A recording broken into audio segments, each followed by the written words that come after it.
যারা আমার ভিডিওটা দেখছেন তারা ভিডিওটাকে লাইক করবেন, যারা আমার চ্যানেলটা রেগুলার দেখেন তারা চ্যানেলটাকে সাবস্ক্রাইব করবেন। সাচি গ্রুপ মোহামেডানের কো স্পন্সর হিসেবে আসাতেও মোহামেডান নতুন প্লেয়ারদের আনতে পারছে না। এর কারণটা কি? কারণ হচ্ছে মোহামেডান এই বছর ট্রান্সফার উইন্ডোর জন্য আর নতুন করে প্লেয়ার আনতে ইচ্ছুক নয় বলেই আমার মনে হচ্ছে। যদি হতো, আজকে হচ্ছে 7 তারিখ হয়ে গেল, তাহলে কিন্তু মোহামেডান একাধিক প্লেয়ারের সঙ্গে লিঙ্ক করত এবং লিঙ্ক করে প্লেয়ারগুলোকে কিন্তু সাইন করার দিকে যেত।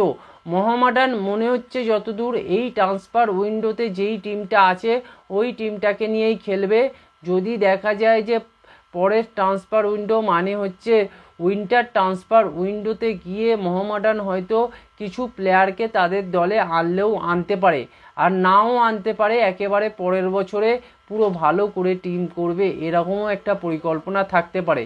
তাই বুঝতেই পারা যাচ্ছে যে এই বছর মোহামেডান হয়তো কোনো নতুন প্লেয়ারকে আনতে আর ইচ্ছুক নয়, এবং এই বছরটা তারা চাইছে যে যে টিমটা আছে ওই টিমটাই পারফরমেন্স করুক।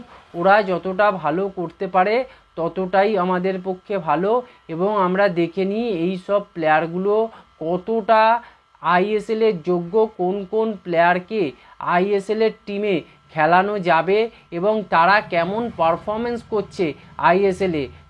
যে কটা প্লেয়ার চান্স পাবে সে কটা প্লেয়ারের মধ্যে কতগুলো প্লেয়ার আইএসএলের যে প্রেসারটা সেই প্রেসারটা নিতে পারছে এবং আইএসএল স্ট্যান্ডার্ডে নিজেকে তুলে ধরতে পারছে, সেই হিসেব করেই কিন্তু মোহামেডান পরের বছর প্লেয়ার আনবে বলে আমার ধারণা।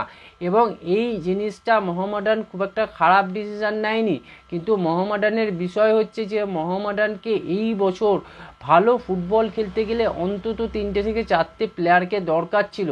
যেমন ডিফেন্সিভ পজিশানে মোহামেডানের প্লেয়ার দরকার অবশ্যই আছে, কারণ মোহামেডানের সবচেয়ে বড় প্রবলেম হচ্ছে সেন্টার ব্যাক আর রাইট ব্যাক লেফট ব্যাক পজিশানটা, কারণ ওখান থেকে বারবার ক্রসগুলো আসছে, সেন্টার ব্যাক কিন্তু সেই জায়গায় বলগুলোকে মিট করতে পারছে না।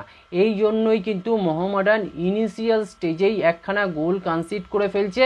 তাই জন্যই কিন্তু মোহামেডানের গেম প্ল্যানটাও ঠিকঠাক হচ্ছে না এবং মোহামেডানের পারফরমেন্স ভালো হচ্ছে না।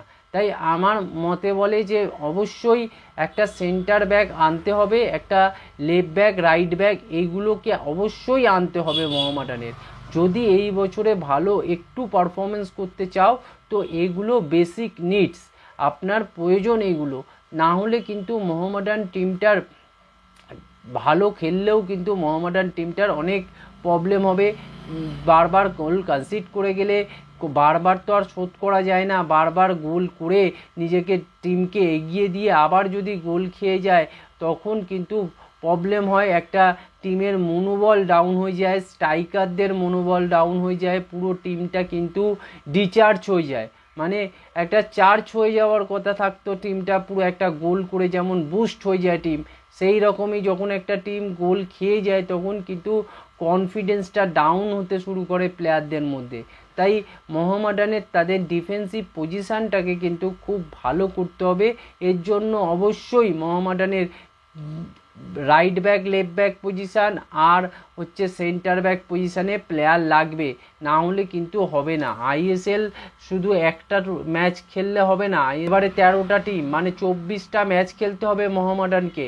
তাই মোহামেডানকে যদি 24টা লিগ টেবিলের ম্যাচ খেলতে হয় সেখানে কিন্তু প্লেয়ার লাগবে, বিশেষ করে centre back right back left back.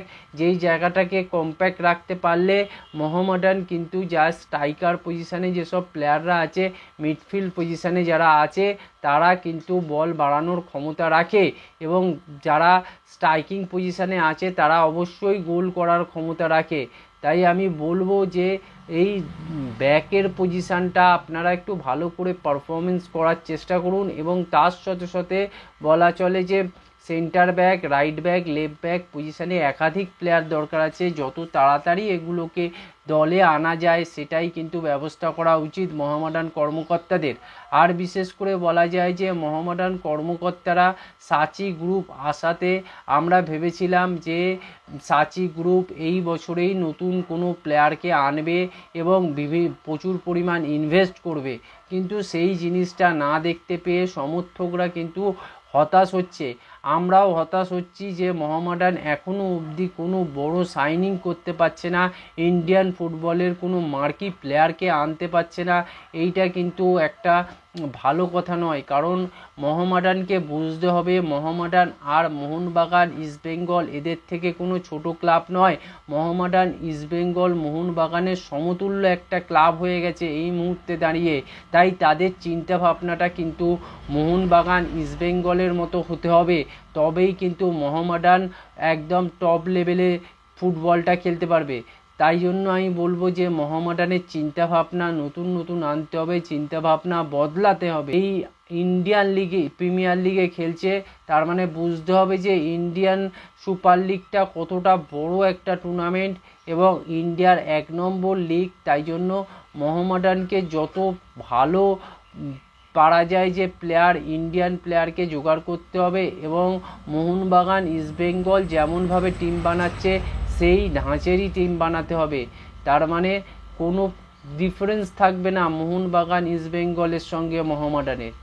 তাই বলবো যত তাড়াতাড়ি এগুলো কমপ্লিট করতে পারবে মোহামেডান, তত তাড়াতাড়ি আমরা মোহামেডানকে অনেক বেশি উজ্জীবিত হতে দেখব, তার সাথে সাথে সমর্থকদেরও উজ্জীবিত হতে দেখব। এই ছিল আজকের ভিডিও। আপনারা চ্যানেলটাকে সাবস্ক্রাইব করুন, ভিডিওটাকে লাইক করুন, ভিডিওটাকে শেয়ার করুন।